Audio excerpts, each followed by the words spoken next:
Hi అండి, నమస్తే. Welcome to our channel. ఈరోజు రెసిపీ వచ్చేసి టమాటో ఆలూ చట్నీ అండి. ఈ చట్నీ ఎప్పుడూ ట్రై చేస్తుండ్రు అనుకుంటున్నాను. తప్పకుండా ఒకసారి ట్రై చేయండి. చపాతీకి, రైస్కి, రాగి ముద్దకు కూడా చాలా టేస్టీగా ఉంటుంది. చట్నీ చాలా ఈజీగా ప్రిపేర్ చేసుకోవచ్చు.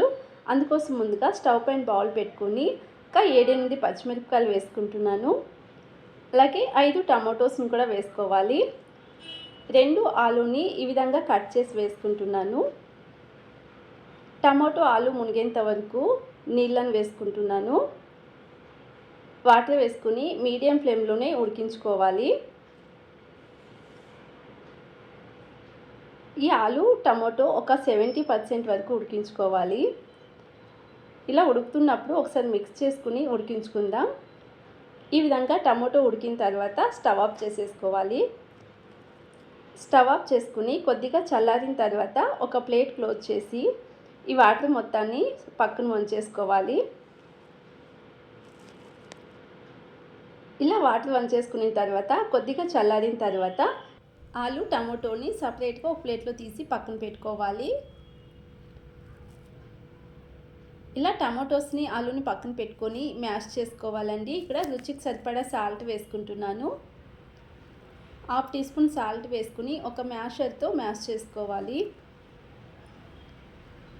అలాగే మేము ఇందాక పక్కన పెట్టుకున్న టమాటోస్ని కూడా వేసుకుని మ్యాష్ చేసుకుందాం.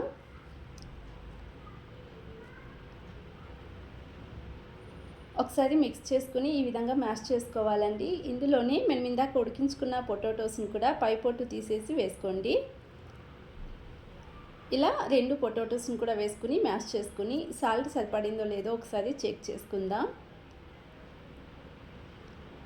ఈ చట్నీని పక్కన పెట్టుకొని పోపు కోసం స్టవ్ పైన బౌల్ పెట్టుకొని 2 టీ స్పూన్స్ ఆయిల్ వేసుకుంటున్నాను. ఆయిల్ కొద్దిగా హీట్ అయిన తర్వాత 1/2 టీ స్పూన్ ఆవాలు, 1/2 టీ స్పూన్ జీలకర్ర వేసుకోవాలి. అలాగే చిన్నగా కట్ చేసుకున్న ఉల్లిపాయ ముక్కలు, కొద్దిగా కరివేపాకును కూడా వేసుకుని ఫ్రై చేసుకుందాం.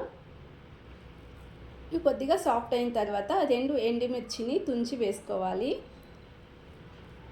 ఇలా ఈ పోపు కలర్ చేంజ్ అయ్యేంత వరకు ఫ్రై చేసుకుందాం. ఇప్పుడు ఇందులోనే మేము ఇందాక పక్కన పెట్టుకున్న చట్నీని వేసుకొని ఒకసారి బాగా మిక్స్ చేసుకోవాలి.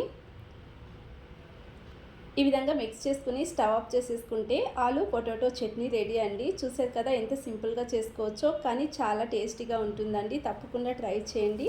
ఈ చట్నీ ఎలా కుదిరిందో తప్పకుండా కామెంట్ సెక్షన్లో తెలియచేయండి. అలాగే ఈ రెసిపీ నచ్చినట్లయితే ప్లీజ్ ఛానల్ని సబ్స్క్రైబ్ చేసుకోండి, లైక్ చేయండి, షేర్ చేయండి.